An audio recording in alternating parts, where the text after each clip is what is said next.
Occasion ఏదైనా location ఎక్కడైనా తెలుగువారి వేడుక అంటే ఆలివ్ మిఠాయి ఉండాల్సిందే.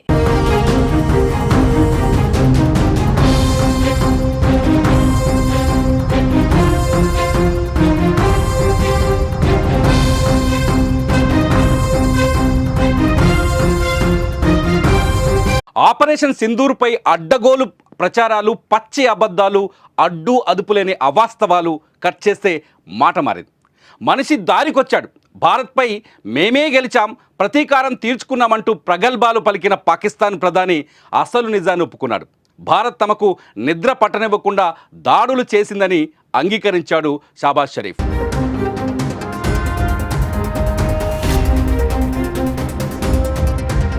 ఆపరేషన్ సింధూర్పై పాకిస్తాన్ నిజం ఒప్పుకుంది. భారత్ చేసిన గాయాలు వెంటాడుతుండడంతో నోటి నుంచి అసలు మాట బయటకు రాక తప్పలేదు. రాజకీయ భవిష్యత్తుపై భయంతో భారత్ దాడులను తిప్పికొట్టామని, మనమే యుద్ధంలో గెలిచామని ఆ దేశ ప్రధాని షెహబాజ్ షరీఫ్ చెప్పుకున్నాడు. కానీ తొలిసారి ఇండియా పవర్ గురించి మాట్లాడాడు. మే 10 తెల్లవారుజామున 2:30 నూర్ ఖాన్ ఎయిర్ బేస్తో పాటు ఇతర ప్రాంతాల్లో భారత్ దాడులు చేసినట్టు తెలిపాడు.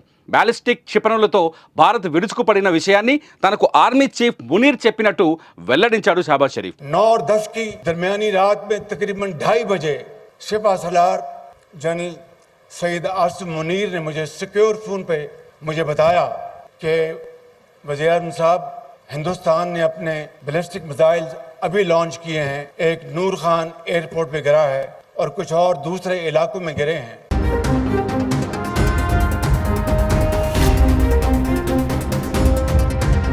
పహల్గామ్ ఉగ్రదాడికి ప్రతీకారంగా భారత్ ఆపరేషన్ సింధూర్తో పాకిస్తాన్లోని ఉగ్ర స్థావరాలను కూకటి వేళ్లతో పెకిలించేసింది. 100 మంది టెర్రరిస్టులను హతమార్చింది. భారత్ దాడులను జీర్ణించుకోలేకపోయిన దాయాది మన దేశంపై దాడులకు తెగబడింది. సరిహద్దు రాష్ట్రాల్లోని అమాయకులపై బాంబులు వేసి భయపెట్టింది. అయితే పాక్ దాడులను భారత్ తిప్పికొట్టడంతో పాటు వారి దేశంలోని ప్రధాన నగరాల్లోని మన ఆయుధాలు వెళ్లి దాడులు చేశాయి. ఎయిర్ బేస్లను ధ్వంసం చేశాయి. క్షిపణి వ్యవస్థను నాశనం చేశాయి. ఈ దాడులకు సంబంధించిన ప్రతి సాక్ష్యాన్ని కళ్లకు కట్టినట్టు దేశంతో పాటు ప్రపంచానికి చూపించింది భారత్.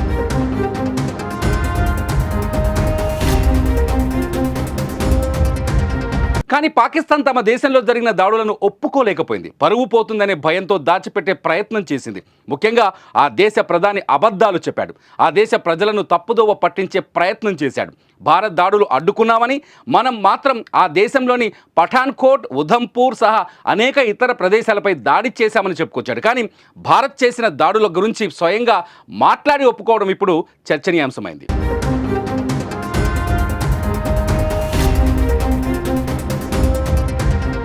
భారత్ 2-3 రోజులు దాడులు చేస్తేనే పాక్ వణికిపోయింది. పాకిస్తాన్ చేసిన ప్రతి దాడి ప్రయత్నాన్ని భారత్ తిప్పికొట్టింది. డ్రోన్లు, మిసైళ్లు, ఫైటర్ జెట్లతో భారత్పై దాడికి ప్రయత్నించగా వాటన్నింటినీ భారత్ పూర్తి స్థాయిలో అడ్డుకున్నా కానీ భారత్ చేసిన దాడులకు పాకిస్తాన్ వద్ద సమాధానం లేకపోయింది. ఇక గెలవలేమని భావించి కాళ్లబేరానికి వచ్చింది.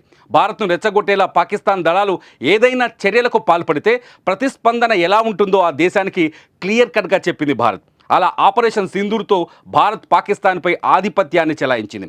ఇక గెలవలేమని భావించి కాళ్లబేరానికి వచ్చింది పాకిస్తాన్. ఇప్పుడు స్వయంగా పాక్ ప్రధాని భారత్ దాడుల గురించి చెప్పడంతో భారత్ ఏ స్థాయిలో దాడులు చేసిందో అర్థం చేసుకోవచ్చు.